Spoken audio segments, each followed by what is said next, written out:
Hey guys, welcome back to part 2 of how to improve the e-commerce customer experience. I'll be going through tips 7 through 12, so let's get started. Number 7 is creating a community.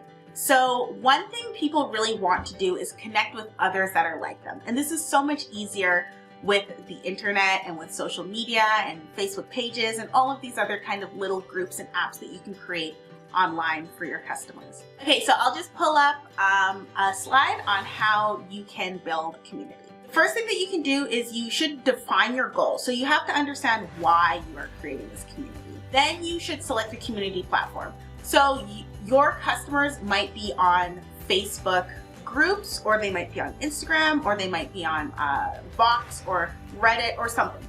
You just choose a platform where your customers already are. The next thing that you can do is you can send some emails to drive visitors to the group. So you might want to start with your VIP customers, tell them that there's an exclusive group that they might want to join, and that's one way to start filling up your group. Then you can start, once you have your VIP customers and they're really active, then you can start promoting it on social media. And then don't forget that you should set some community guidelines and some community rules and welcome all of your members personally. The other step is that you need to be creating valuable content for your customers. So really think, what do my customers want to hear from me? And it doesn't just have to be about your product. It can be about the lifestyle that your product is part of.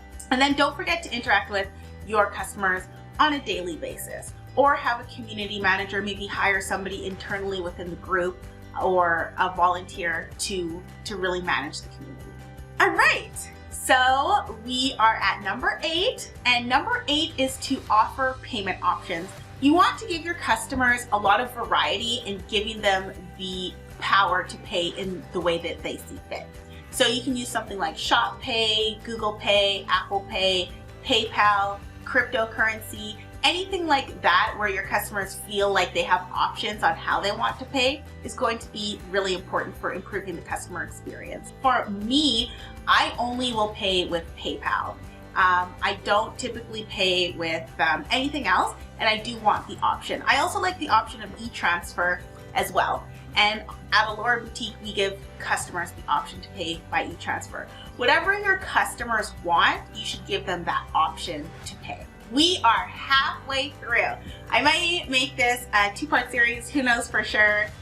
If you see a lot more minutes left on this video, then you know that it's been one part. But the next thing that you should be doing is you should be upping your social media game. So one thing that you can do is you can offer buying within social media. Now this is really important for platforms like Instagram. People really do want to buy through Instagram. Even I buy through Instagram. So you want to offer the option for people to look at pricing, save products, visit your website, that kind of thing. The next thing that you should be doing is you should have an FAQ Facebook bot. So this is really useful for customers when they have a question and maybe it's late at night, maybe it's on the weekend and your support isn't available, then they can get their questions answered quickly. Another way to really improve the customer experience is to have a content strategy.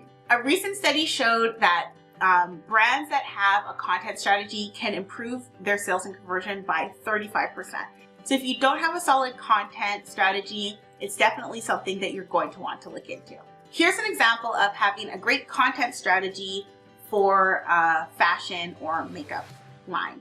So for a makeup line, you might create content on your Shopify or Wix store that is something like how to get the perfect party look, or how to apply glitter eyeshadow, or how to create the perfect cat eye. And then what you can do is you can add a couple of your products into the post, linking back, so you would link your products in the blog post. And this is going to be really important for SEO. So people who are really searching for, like, I want to look super cute on New Year's Eve, what are like the top 10 New Year's Eve makeup looks, then your brand and your products will show up when they're searching for that. Number 11 is so important.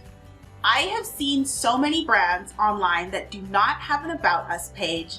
I don't know who they are, I don't know where they're shipping from, and this is damaging to trust, and it's going to tank your conversion rate when people don't know who they're buying from. So on your About Us page, make sure that you have a picture maybe of you or your team or your studio or even your store or anything. Just a picture that can help connect your customers to you. And then talk about why you started the business, what you guys believe in, all of these kinds of things. Make sure that there are a lot of headings and it's not too much text. But really having a strong About Us page is going to improve the customer experience because people don't want to buy from nameless, faceless corporations. They want to buy from individuals and they want to buy from companies with a strong brand. The next thing that you are going to want to do is you are going to want to take high quality photos. You can take high quality photos on a camera or on your phone. It doesn't matter as long as they're great photos. So I'm going to pull up a list and you can see what you should be doing in order to take great photos. So the first thing that you should do is you should take pictures with a tripod for better stability. So you can use something like this. See, you can just use one of these tripods and then put your phone or camera at the top. You should choose natural or artificial light, but you should be consistent in the type of light that you're using. You should avoid taking pictures with the flash on, and you should stick with a digital camera that has really good camera capabilities. Make sure that your lenses are spotless and don't use zoom, and you should take some inspiration from the brands you love. The other thing that you can do is you can use really nice props.